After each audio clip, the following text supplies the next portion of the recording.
አይ እኔ ሄዳለሁ አብርሽ። አንቺ አብርሻት በይው። እሺ ይቅርታ፣ ነገ ሄዳለሁ። የግል ምን ትያለሽ? ይኸውልህ አብሬሽ ስትል አቤት እንደማትለቃል ከገባልኝ እኔ ችግር የለብኝም። ትኑር። ጥሩ። ስለዚህ ትህትና የምትሄጂበት እስከምታገኙ ድረስ እኛ ጋር ትኖሪያለሽ ማለት ነው።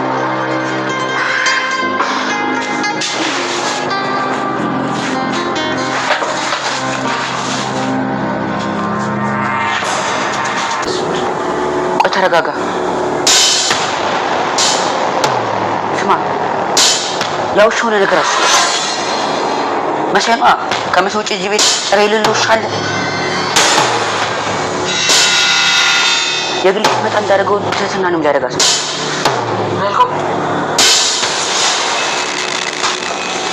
መሳይ ትህትና ላይ የጥቃት ሊያደርስባት ሲል እጅ ከፍንጅ ተይዟል። እንግዲህ አብርሽ በድንገት ይዞታል። መሳይ በጣም አስመሳይ እና ትህትናን አሳልፎ ለመስጠት እየሞከረ ያለ ልጅ ነው። እንዲሁም እንግዲህ ለመደፈር ይሆን እንግዲህ አናቅም፣ ክላሷ ቀጥ ብሎ ገብቷል። ታዲያ ተንከሲስ የተባለው ልጅ የመሳይን አክት በጣም እየተገበረ እየተመለከተ ይገኛል። መሳይ አንተ አሁን ላይ እያደረክ ያለከው ነገር ብዙም ደስ የሚል ነገር አይደለም። አንተ ውሻ ነክ አሳልፈክ እየሰጠከን ነው ውሻ እያለ እየሰደበው ይገኛል። ሰላም ጤና ይስጥልኝ ውድና የተከበራችሁ የቻናሌ ቤተሰቦች እንዴት አላችሁ? በያላችሁበት ሰላማችሁ ይብዛ። ለዚህ ቻናል አዲስ ከሆናችሁ ሰብስክራይብ፣ ላይክ፣ ሼር እያደረጋችሁ ቤተሰብ ትሆኑ ዘንድ በአክብሮት ጋብዛለሁ። ትህትና ድራማን ወደ እናንተ እዚህ መጥቻለሁ። ቀጣዩን ክፍል እንግዲህ ትህትና ከዝና አመልጣ በብዙ ስቃይና መከራ ውስጥ የምትገኘዋ ልጅ አሁን ላይ አመልጣለች። በአብርሽ በመድብል አማካኝነት አመልጣ እንግዲህ መድብል ካስመለጣት በኋላ በአብርሽ እጅ ገብታለች። አብርሽ እንግዲህ መልካም ሰውና ሰዎችን እንደዚሁም በተለይ ሴቶችን መተባበር እና መንከባከብ የሚወድ ምርጥ ወንድም ነው። አብርሽ እንግዲህ በድንገት ትህትናን መንገድ ላይ አግኝቶ ወደ ቤት ይዟት መጥቷል። ታዲያ ዝናም ትህትና የገባችበትን ቤት በደንብ ስላወቀ በተደጋጋሚ የአብርሽ ቤት እየተመላለሰ እየፈለገ ይገኛል። እየፈለገ ቢገኝም ግን ትህትና ከተደበቀችበት ልትገኝ አልቻለችም።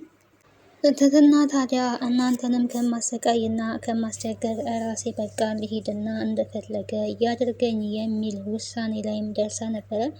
አብርሽ ግን በጭራሽ እያወቅን አሳልፈን ልንሰጥሽ አይገባም፣ ከዚህ የትም አትሄጂም በማለት እንግዲህ ከአንዴም ሁለት ጊዜ ደብቆ አስመልጧታል ማለት ነው። ዝና አማራጭ ሲያጣ የግሌን አግቶ ነበረ። የግሌ ታዲያ እዛ በመሄድ መቀባጠር ነው የጀመረችው። ምንም መልስ መስጠት አልቻለችም። እኔም ፍታኝ፣ በቃ እኔም ፍታኝ፣ እኔ የማውቀው ነገር የለም ነበር መጀመሪያ ላይ ስትል የነበረው። በስተ መጨረሻ ግን ከምትሞቺ ሞታለሁ ነው ያላት። እንግዲህ ከምትሞቺ እና ትህትና ያለችበትን ከምታሳይኝ ምርጫው ያንቺ ነው። እነዚህ ፖሊሶች፣ እነዚህ ዶክተሮች አሁን የመረመሩሽ አይተሻል አይደል? እነሱ አንቺን ነው የሚጠብቁት። እሷን የማታመጪ ከሆነ ሞት ይጠብቅሻል እያለ እያስፈራራት ነበር። በእርግጥ እንግዲህ ትህትና ምርመራ ብታደርግም የደም አይነቷ ኦ ስለሆነ ኩላሊት መስጠት አትችልም እና በጣም ያው ትለፈልፋለች፣ ምን ትላለች። ግን ዝና አማራጭ ስላጣ ነው እሷን የያዘው እንጂ ተፈላጊዋ ትህትና ናት ማለት ነው። ትህትና እንግዲህ በብዙ ስቃይና መከራ ውስጥ ያለፈች በጣም ለቤተሰቦቿ ለወንድሞቿ ብላ ተሰዳ ሰርታ መለወጥ የምትፈልግ እህት ናት። ነገር ግን ይሄ ሁሉ አልተሳካላትም። ይሄ ደግሞ በደላሎች የተነሳ ነው ማለት ነው። እንደዚህ እንደነዝና አይነት ወንጀለኞች የወንጀል ሴራ በሚሰሩ ሴቶችን እንደዚህ እያገቱ ኩላሊት እያወጡ ኩላሊቶቻቸውን የሚሸጡ እንደዚህ አሸባሪ ሰዎች በእነሱ አይነት እንግዲህ የብዙ ሴቶች እህቶች ህይወት ተበላሽቷል። እንግዲህ ትህትናም አመልጣ ነው እንጂ የእሷም እጣ ፋንታ ይሄ ነው። በእርግጥ አሁን ላይም ዝና እሷን ከመፈለግ ወደ ኋላ አላለም። ቤቱን አቃጥለህም ቢሆን ከዛ መውጣት አለባት እዛ ቤት ካለች እያለ ይገኛል። ካሌብ ሞሲሳም እንግዲህ ዝና ላይ በጣም እየጮኸ ይገኛል። ለምን ቤቱን አታቃጥለውም? ቤቱ ለምን አይነድም? ቤቱ ለምን አይቃጠልም? ከተማው ለምን አይሸበርም? መንገድ ለምን አይዘጋም? እያለ እንግዲህ ካሌብ ሞሲሳ እየደነፋ ይገኛል ዝና ላይ። ዝና እንግዲህ 2 ቀን ነው እንቅልፍ ከተኛውኝ፣ ምግብ ከበላው ራሱ 2 ቀን ነኝ። ምን አድርግ ነው የምትለኝ? ያለችበትን ቦታ እኮ አግኝቻለሁ። ስለዚህ ደግሞ በእሷ ቦታ ከእነሱ ሰው አንድ ሰው ይዣለሁ። የአቅሜን እየለፋውኝ ነው። ምን አድርግ ነው የምትለኝ? እያለ ይገኛል። በእርግጥ እንግዲህ ዝና ትህትናን ማግኘት ነው ያቃተው እንጂ ዝም ብሎ አልተቀመጠም፣ እየለፋ ነው የሚገኘው። አንዳንድ እንግዲህ አለቃዎች፣ አንዳንድ አዛዦች ከምንም በላይ እንግዲህ ራስ ወዳድ ስለሆኑ ቁጭ ብለው መልእክት ማስተላለፍ ቀላል የሚመስላቸው አሉ። ይሄ ደግሞ ልክ እንደነ ካሌብ ሞሲሳ አይነት ሰዎች ናቸው ማለት ነው። ካሌብ ሞሲሳ እንግዲህ ቁጭ ብሎ ነው መልእክት የሚያስተላልፈው እንጂ ወጥቶ የሆነ ተግባር መተግበር አይችልም። ዝና ላይ ነው እንግዲህ ጫናውን የሚጭነው። አሁን ላይ ታዲያ የትህትና ኩላሊት ያስፈለገው የነ ካሌብ ሞሲሳ ወዳጅ የሆነውም በህይወት የሚተርፍ አይመስለንም እያለ ይገኛል። ካሌብ ምንም ጥቅም የለውም በማለት በጣም ተናዷል።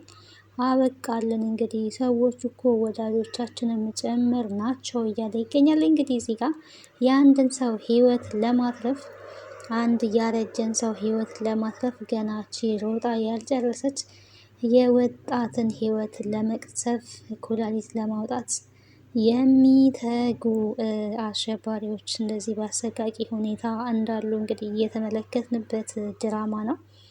ትህትናን በእርግጠኝነት ባታመልጥ ኖሮ የሚገጥማት ዕጣ ፈንታ ኩላሊቶቿ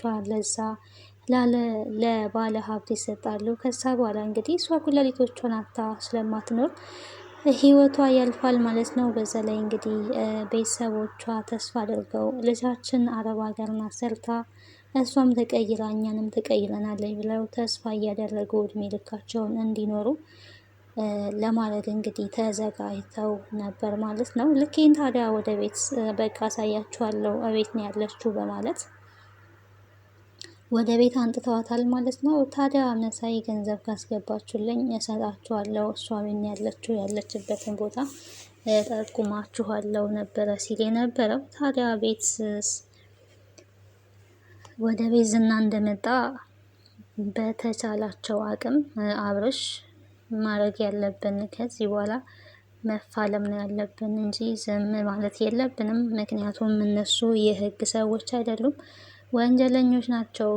የቻለውን ያህል መታገል አለብን በማለት ትህትናን በድጋሚ ደብቆ ወደ ትግል ወጥቷል አብርሽ ማለት ነው። ያው ዝና እንግዲህ አመፀኛ ነው።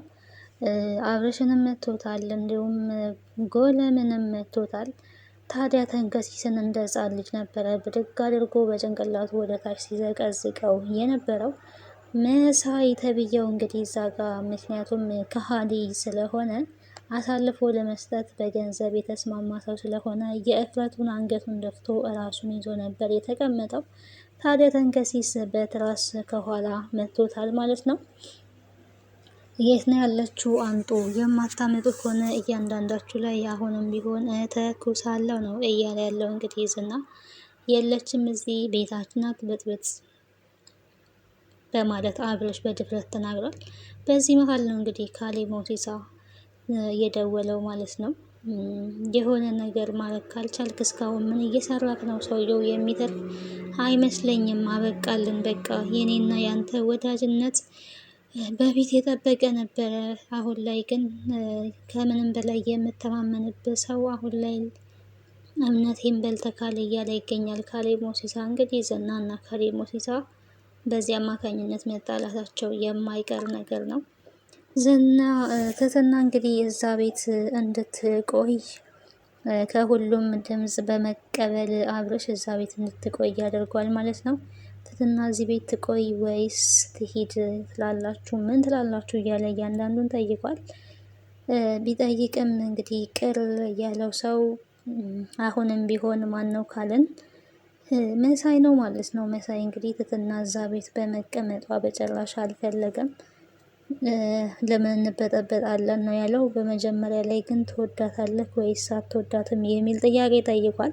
ታዲያ የሆነ ያሰበው ነገር አለ ማለት ነው። መሳይ የሆነ ተንኮል ሊያደርስ አስቧል። ግን ተንኮል ሲያደርስ ደግሞ ተይዟል ማለት ነው።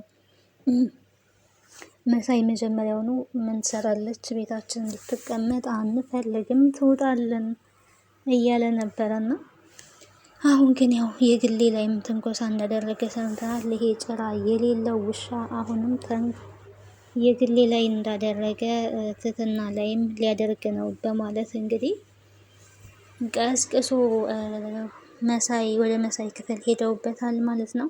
እዛ ቤት እንግዲህ እንድትቆይ ያስደረጉት ሁሉም ድምጽ ሰጥተዋል፣ ትቆይ ብለዋል ማለት ነው።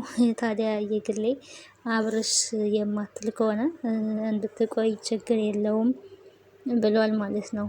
አብርሽ ስትል ደግሞ አንተ አቤት ማለት የለብክም ብላለይ። ታዲያ ልኬ አብርሽን ትወደዋለይ ማለት ነው። በትንሽ በትልቁም አብርሽ ስትል ከሰማች በጣም ነው የምትናደደው። ያው እንግዲህ እሷ ስለምታፈቅረው ነው፣ እሱ ደግሞ አያፈቅራትም። እንግዲህ አንዳንዴ እንደዚህ ነው፣ ቅዝምዝም ወዲህ ምናምን ፍየል ወደዛ የሚባል ነገር አለና ለማንኛውም ቀጣዩ ምን ይሆናል የሚለውን አብረን የምናይ ይሆናል። ስለነበረን ቆይታ አመሰግናለሁ። ቤተሰብ ያልሆናችሁ ቤተሰቡን ሀሳብና አስተያየታችሁን ደግሞ በኮሜንት ላይ አስቀምጡልን። ትትና አስተማሪ ድራማ ነው። የማትመለከቱት ካያችሁ እንግዲህ ገብታችሁ ተመልከቱ። ሞር እኛ አንጥተን ከምንተርከው በተሻለ ሙሉን ገብታችሁ ብታዩት ይጠቅማችኋል። ያው አንዳንድ ድራማዎች ስናይ የምንማርባቸው ነገሮች ስላሉ ነው። ባይ ይመቻል።